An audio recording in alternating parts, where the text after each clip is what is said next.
안녕하세요. 반갑습니다. 국가유공자 길잡이입니다.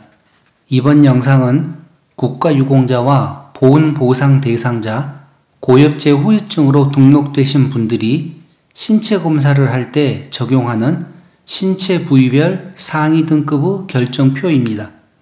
제가 이번 영상 시리즈를 만드는 이유는 제 영상을 보시는 분들이 질문을 해올 때마다 하나하나 찾는 번거로움도 해결하려고 하는 마음도 있지만 본인들의 몸 상태가 악화되어 상위 등급에 해당되는데도 이런 내용을 몰라서 한번 7급은 영원한 7급인 줄 알고 사시는 분들에게 작은 도움이 되어 드리고자 시작을 했습니다.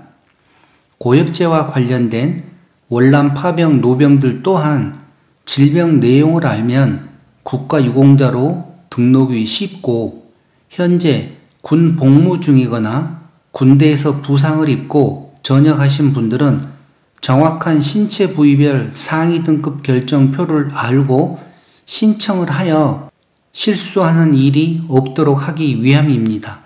그러나 이 모든 것에 앞서 가장 중요한 일이 있습니다.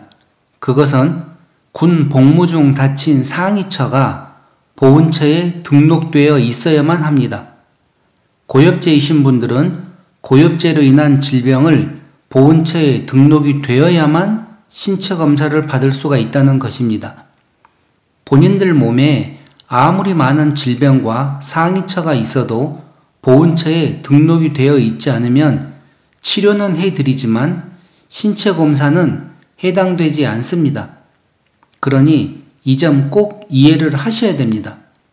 그리고 군대에서 부상을 당하신 분들은 어느 부위가 공상 처리된 부분인지 정확히 알고 신청해야 하며 등록이 안 된 부분들은 왜 안 되었는지 정보 공개 청구하여서 정확한 서류를 검토하고 그 내용에 확실하다 생각되면 보훈처에 추가 상위 인정 신청서를 제출하여 상위처로 추가 인정을 받아야만 됩니다. 이번 영상은 신체 부위별 상위 등급의 결정표에 대한 세분화 영상입니다. 영상을 시청하시는 분께는 질병이나 상위처가 국가보훈처에 등록이 되어 있는 경우에는 많은 도움이 될 것입니다. 그런데 주의사항이 있습니다. 양면의 칼이라고 할까요? 재판정 신체검사를 신청하시게 되면 기존에 있던, 그러니까 상위 등급을 받은 질병이나 상위처 또한 재판정 신체검사를 받습니다. 그러니 판단을 잘 하셔야 합니다. 작은 것을 얻으려고 하다 큰 것을 잃을 수도 있기 때문입니다. 잘못하면 기존에 있던 상위 등급이 하락할 수도 있다는 내용입니다. 그러니 혼자서 하려고 하지 말고 가족들과 상의해서 배우고 또 배우시기 바랍니다. 아는 만큼 보이는 법입니다. 그러니 많이 배워서 현명한 선택을 하시기 바랍니다. 더 자세한 내용은 지금 이 영상을 참고해서 완벽히 이해하시기 바랍니다. 그럼 40가지의 장애 분류 중에서 본인에게 맞는 내용과 다른 내용들도 참고하여 보시면 많은 도움이 될 것입니다. 이번 시간은 40-18번째 시간 방광장애에 대해서 알아보는 시간을 갖겠습니다. 방광장애는 요도협착과 배뇨 기능장애가 포함됩니다. 이 앞번 영상 40-27번째 전립선 암에 대한 내용을 살펴보았습니다. 전립선 암은 고엽제 후유증 질병인데 방광암에 관련된 내용은 고엽제 후유의증에서 악성 종양으로 분류되는 내용이었습니다. 자, 그렇지만 이번 방광장애는 국가유공자나 보훈보상 대상자 그리고 고엽제 후유증이신 분들이 신체검사를 받을 때 적용되는 내용이기 때문에 방광암에 대한 내용은 이 내용에는 없습니다. 자, 그러면 신체 부위별 상위 등급 결정표를 확인하면서 더 상세하게 설명을 해 드리겠습니다. 자, 여기 별표 4 개정 2020년 1월 31일 날 되었고 신체 부위별 상위 등급의 결정 제8조의 3 관련입니다. 다섯 번째, 이 내용은 흉복부, 장기 등의 장애에 포함됩니다. 방광의 장애는. 자, 그러면 장애 측정 방법에 대해서 살펴보겠습니다. 일곱 번째를 보시게 되면 종양은 크게 근치된 경우와 전이 또는 재발한 경우로 나누어 평가한다. 가 근치 후 일시적 또는 영구적으로 손상된 장기별 기능에 대해 평가하며 근치 후 기능 손상이 영구 장애로 판단될 경우에는 다시 평가하지 않는다. 나 근치 후 종양으로 인한 기능 장애는 상위 등급 구분표 신체 상위 정도에 준하여 판정한다. 예를 들어 방광암으로 방광을 완전 적출하여 완치되었다면 상위는 방광 완전 소실에 상응하는 장애로 평가한다. 다 전이성 또는 재발성 종양은 완치를 기대할 수 없으므로 기대되는 평균 여명, 치료 시기, 그리고 신체 활동도에 따라 평가한다. 자, 여기까지가 이 종양에 관련된 내용입니다. 자, 그리고 8. 요도 협착이 있습니다.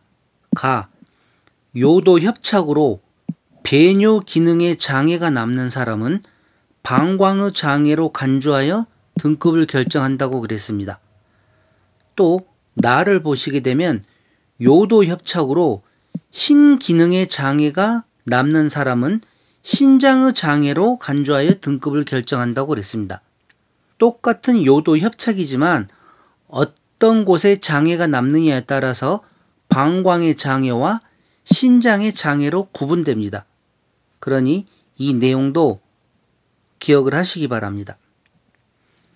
자, 먼저 7급부터 차근차근 올라가면서 알아보겠습니다. 7급에 보시게 되면 1. 한쪽 유선이 상실된 사람은 7급입니다. 2. 한쪽 고환이 상실된 사람은 7급입니다. 3. 전립선암을 진단받은 후 경과를 관찰 중인 사람. 저번 시간에 전립선암에 대해서 상세한 내용을 알아보았을 때 이 내용이 있었습니다. 전립선암을 진단받은 후 경과를 관찰 중인 사람은 7급에 해당합니다. 자, 또 다른 7급이 있습니다. 5111호인데 흉복부 장기 등의 장애로 인하여 노동 능력을 일반 평균인의 4분의 1 이상 상실한 사람으로서 다음의 어느 하나에 해당하는 사람, 이렇게 하여 7번째 방광, 직장 또는 항문 괄약근의 기능 장애로 간헐적으로 무의식적인 배변 또는 배뇨 장애가 있는 사람, 이분 또한 7급입니다. 자, 다음은 6급 이항 5205호입니다. 전립선암 진단 후 치료, 방사선 치료, 호르몬 치료, 양성자 치료 중이거나 치료 후 경과를 관찰 중인 사람, 이 사람은 6급 이항입니다. 저번 시간 전립선암에 나왔던 내용이었습니다. 자, 그리고 6급 이항 5108호가 있습니다. 흉복부 장기 등의 장애로 인하여 노동 능력을 일반 평균인의 3분의 1 이상 잃은 사람으로서 다음의 어느 하나에 해당하는 사람. 자, 세 번째를 보게 되면 방광의 손상 또는 부분 절제하여 무의식적인 배뇨 장애가 있는 사람. 6급 이항입니다. 다섯 번째, 방광 괄약근에 이상이 있고 중등도 이상의 요실금이 있는 사람. 6급 이항입니다.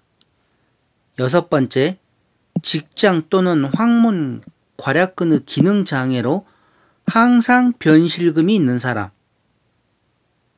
6급 이항입니다. 자, 이 내용들 잘 확인하시기 바랍니다. 다음은 6급 1항에 대해서 알아보겠습니다. 1. 음경의 손실이 있으나 요도를 통해 소변을 볼 수 있는 사람. 2. 신경 손상으로 음경 발기력이 상실된 사람. 수면 중 발기검사 또는 발기유발제 주사 후 도플러 초음파 음경 혈육 검사로 진단한다. 그러니까 이 검사하는 방법까지 나와 있습니다. 3. 사정관 또는 양쪽 정관 손상으로 사정이 불가능한 사람. 6급 1항입니다. 4. 자궁 또는 양쪽 난소가 상실되거나 그 기능이 완전 상실된 사람. 6급 1항입니다. 5. 양쪽 난관 손상으로 배란이 불가능한 사람. 6급 1항입니다. 6. 정자 생산 능력과 남성 호르몬 생산 능력이 모두 상실된 사람. 6급 1항입니다. 7. 양쪽 유선이 상실된 사람. 6급 1항입니다. 다음은 5급에 대해서 알아보겠습니다. 1. 음경의 손상으로 인해 회음부로 요도를 전환한 사람. 5급입니다.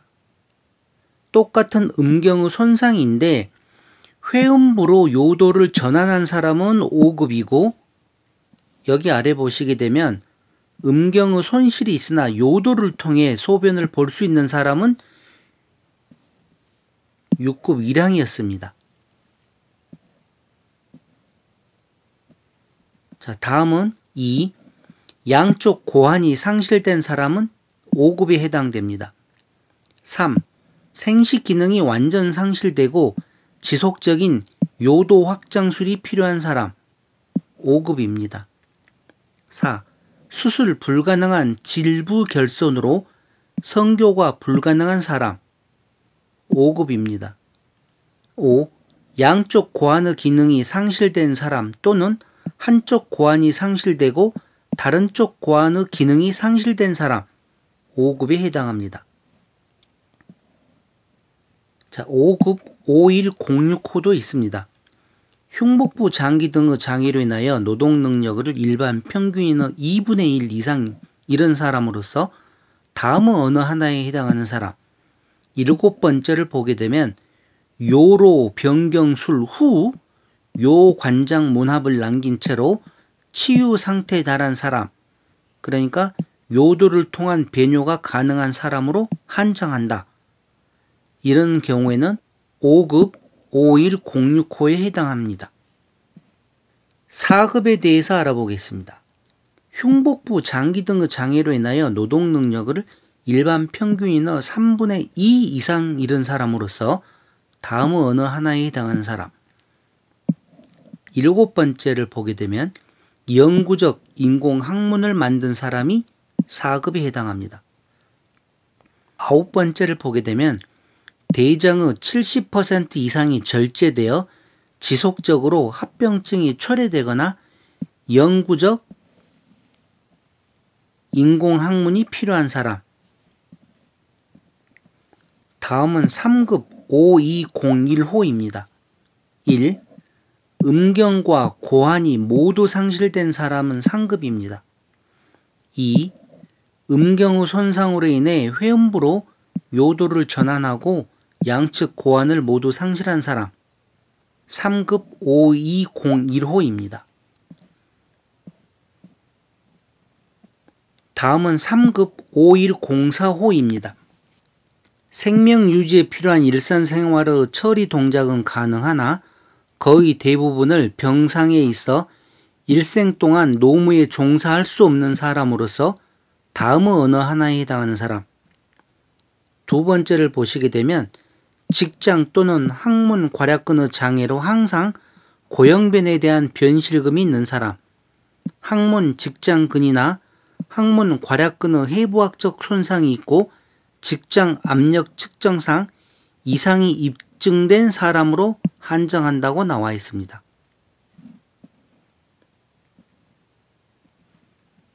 3. 장의 광범위한 유착으로 통과 장애가 있어서 항상 유동식을 섭취해야 되는 사람 3급입니다. 4. 방광루, 신루, 요관, 피부 문합을 시행하여 영구적으로 요도를 통한 배뇨를 할 수 없는 사람 3급입니다. 5. 방광기능 소실로 항상 도뇨가 필요한 사람 영구적 요로 전환에 준하는 경우로 한정한다. 9. 소장의 70% 이상이 절제되어 단장 증후군이 초래된 사람 10. 직장 또는 회음부 손상으로 인공항문을 조상하였으나 난치성, 다발성의 회음부루 또는 농양이 남아있는 사람 3급에 해당합니다. 자, 2급 5103호에 대해 알아보겠습니다. 흉복부 장기 등의 장애로 인하여 생명 유지에 필요한 일상생활의 처리 동작에 수시로 다른 사람의 도움과 보호를 받아야 하는 사람으로서 다음 어느 하나에 해당하는 사람 7번째를 보시게 되면 방광을 전부 적출하고 회장도관 또는 신생방광 조성술을 시행했으나 그 기능이 적절치 않아 경피적 신루술을 유지해야 하는 사람 이런 경우에 2급에 해당합니다.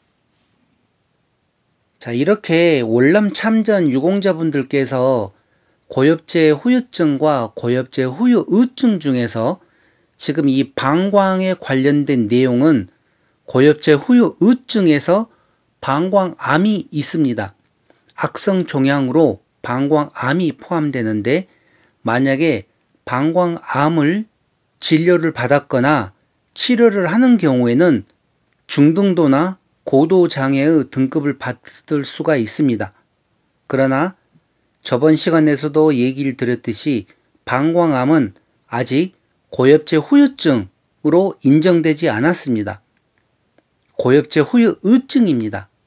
고엽제 질병으로 의심이 간다는 내용이죠.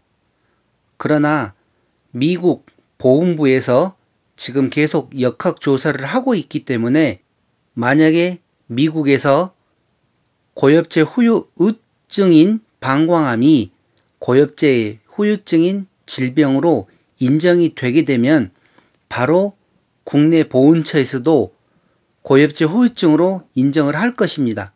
그러니 고엽제 후유의증 중에서 악성 종양으로 방광암을 가지고 계신 분들은 이 내용을 꼭 참고하시기 바랍니다.